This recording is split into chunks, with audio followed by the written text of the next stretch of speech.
Hey Chase, how are you on this fine evening? I'm doing splendid. How about yourself? Oh, just wonderful. Well, it is Tuesday, October 1st, 9:20 p.m. here in Tel Aviv, Israel. What a stupendous day it was. Yeah, I loved our workout this morning. Yeah, great workout. It was cloudy with a chance of intercontinental ballistic missiles tonight. And we have a crazy story to tell you folks about what just took place. Yeah, grab a tea, grab a coffee, pull up your chair, and let's get to it. So it all started probably around surfing time, wouldn't you say? For sure.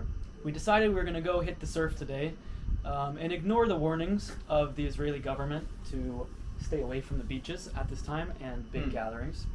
So there we were at the Dolphinarium surf break near Jaffa, getting absolutely pounded by the waves. Probably didn't catch a single good one, only the white water. Yeah. And Chase decided to call it a little early. He goes back to the surf shop right there in Jaffa. And what did Mayan, the surf retail woman, say? Yeah. So the best surf break is near Jaffa in Israel, and like Zach said earlier that day, they said nobody go on the beaches or have big gatherings. And we're like, there's no way this is true. Whatever. They've been in war for a year. Let's just go surfing. So Zach wanted to keep on getting pummeled, and I'm like, okay, I'm done. I don't really want to pay for an hour of surfing. So I walk back through the alley streets of Jaffa, and it was weird because on one side there were Arab construction workers, on the other side there was Israeli surfers. It's a weird dichotomy. And in hindsight, like, something felt weird, but maybe I'm just saying that because of everything that happened. But I go return my surfboard. My aunt was so sweet, but she said, word on the street is there's going to be some missiles later this evening, but yeah, just be in a safe place.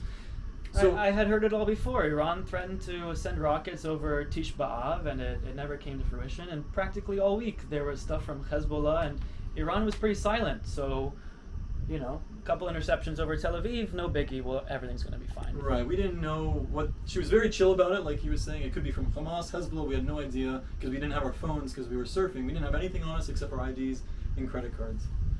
Yeah, so after surfing, we picked up a nice frisbee and we started walking north on the beach, throwing the frisbee like nothing was happening, searching for hair products, cosmetic stores, and eventually walking through the Carmel market, buying some gat, the drug that the Somalian pirates are all juiced up on. Thought it might be fun. We'll take it for our night out tonight and have a grand old time. We passed by a couple of friends from our volunteer trip. Randomly, and they're giving these hints like, are you guys good? Are you safe? Are you going to find shelter? And we're like, what is this nonsense? Like, there's still plenty of people walking around Tel Aviv, so it didn't seem like it was a big deal. 2 separate occasions, people warned us like, yo, be careful.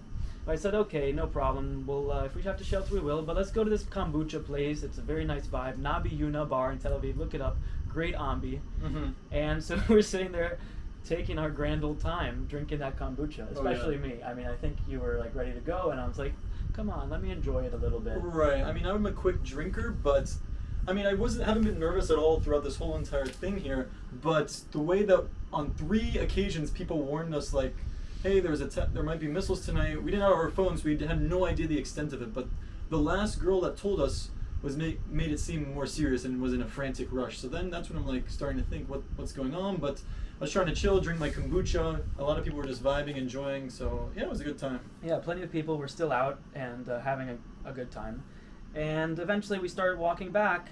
And as we get on a main street sort of near Rothschild, Nahalat Benjamin, Chase is wondering, is this thing for real? Like, do we need to hurry home?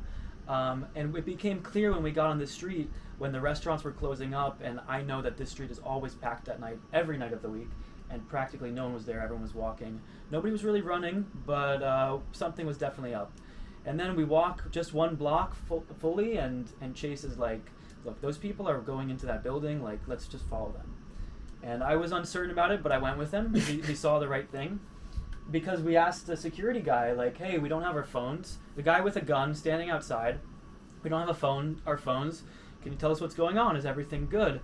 And he's just like, rockets coming. I was like, is it imminent? And he's like, just go home right now. So yeah, I'm like, okay. That's all he said. But when we saw those people going into the building, we decided to follow them. Right. So to add on to that, like we were walking down that main street, people were closing their shops, and that's when we got sketched out. So from my perspective, I see about 5-10 people rush into this hotel, and I'm like, okay, that's weird. Maybe they're just guests. But then I see in a separate window or door other people going into another shelter, and I'm like, okay, this is probably for real. Let's follow them. So that's when we went into this like apartment type complex, went up the stairs to the shelter, just I guess you just sit in the stairwell there, and that's when we were able to ask people what's going on. We still had no idea what's going on. Not the size. Even as I'm following them, I'm like, Slicha, like, are you guys sheltering here, or are you just going up to someone's place? Literally.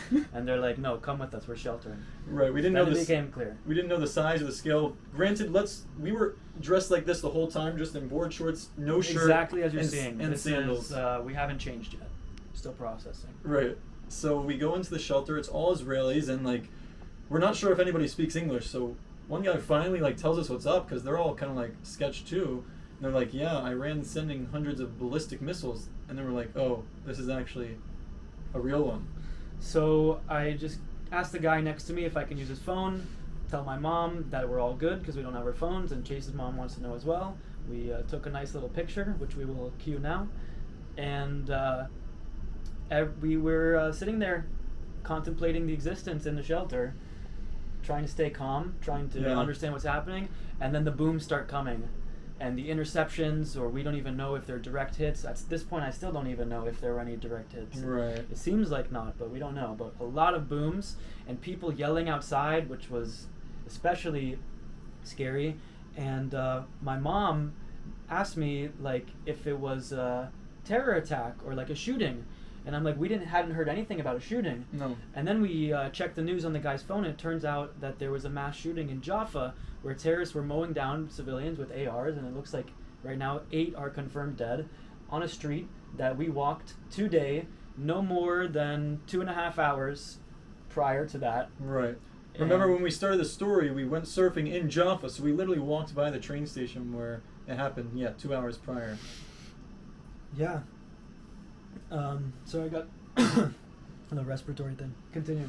So my heart starts racing. Like this whole trip, we're like, we need the real experience. We're here during a war. Like we need to have sirens go off. But now with the terrorist attack and that they're ballistic missiles, they're not just like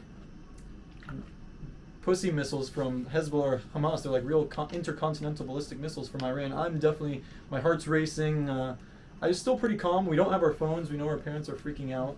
But we're just trying to be with the Israelis that they're there. Some of them were like sipping wine. Some of them were kind of scared as well. And so we have no idea how long this is going to take. So it first started hitting when all their phones would go on alert on a loudspeaker. And then we actually heard the sirens from outside. Yeah, and I'll say for myself, I feel like I handled it pretty well. I was maybe mentally prepared for a long time for being in this kind of situation. But I wasn't prepared to potentially be in the crossfire of a terrorist attack. From people on the ground. And that was what was really sketching me out, especially as I heard booms and people yelling outside, and knowing that and then we learned that there was a second attack in Herzliya, so it seemed to be coordinated, and I was just concerned that maybe certain Arab Israelis had taken to the streets. Right. And that was really on the top of my mind. I didn't feel that we were in any danger from the rockets, but if there was something coordinated together, that I was trying to process and understand. So what was going on there? Yeah, so to put you in our shoes, it was kind of like a whole roller coaster, because at first the rockets would start and we heard really loud booms, and like Zach said, there was some yelling, and we're like, we don't know if these are direct hits, we don't know if these are interceptions or shrapnels. We are just so clueless. Like Zach was saying, we heard about the terrorist. That was unfortunately in my mind, like, what if a terrorist comes up these stairs? Like, we know, especially as you're hearing the yelling downstairs and the booms that are shaking the door and the glass. Like, we have no idea the size and scale of this thing. Right. So we're probably in there for about 25-30 minutes. I don't even know. I have no idea. Let's say 30 to 35 before we transferred to. There's a little bit of a break in the rockets, and there were some lovely young ladies there with us around our age, and they were being very kind to us, and so we said we'll go with them because there were people coming in and out of the stairwell that we were in, and they said we're going to a parking garage, a shelter down the street. It was just like 50 feet away before we got there, so we went with them. I was able to relieve myself of some urine, and we stayed there for a little bit longer until we sort of started getting the all clear from these people on their phones. Now, it seemed like everything was fine, and we eventually did decide to come back to our hostel, which was about an 8-minute walking run, and get our phones and, you know, chill out a little bit more, which is where we are right now. But I was a little bit concerned because people were saying there's a small break in the rockets. And I'm thinking, okay, there were 2 on-the-ground terror attacks. Iran sent one wave of rockets, and now there might be another one, which, by the way, we're still not 100% sure that there won't be another one any minute, any second. And I'm just thinking in my head, okay, especially because on this volunteer trip, we're hearing about October 7th attack and how they coordinated it and how tactical they were in doing this. And I'm thinking, okay, so if there were 2 on-the-ground terror attacks and Iran sends one wave of missiles, and now everybody's sheltering, and now everybody thinks there's a break before a second one, and everyone wants to go home and prepare and get some stuff, like, that is, you know, like people... Prime time. Sitting ducks Right. for any terrorist with an assault rifle. So I was a little sketched, like, are we going to make this break for it? And in the end, we decided to just go for it. And we started by walking, and by the end, we were close to a dead sprint. We didn't run into any threats whatsoever, but we were super on alert, and we were super in the moment, in the adrenaline rush of it. And that pretty much summed the story up. Now here we are telling people that we're okay, and we're back to our phones. The only other thing that's really worth mentioning is that we were throwing the frisbee in the stairwell together to pass the time. Right. Yeah, it was crazy, just the fact that we were coming from the beach, having a great time, throwing the frisbee, not having our phones, no care in the world, and then all of a sudden we're running, concerned for our lives, for real. One girl who was on our volunteer trip ran into us as we were walking to the kombucha bar, and she told us, get somewhere safe, call me. And we were like, I said to her, "Oh, you know what's great? I don't have my phone, so I have no idea what you're talking about." And that is probably a pretty cookie cutter hubris on my part, but makes the story what it was. Yeah. And well, here we are. Tomorrow's the start of the new year. Yeah. And tomorrow's Rosh Hashanah. The new year begins. Hopefully not in this situation again. Something you only really need to do once, I guess. Yeah. But thanks for listening. Hope you enjoyed.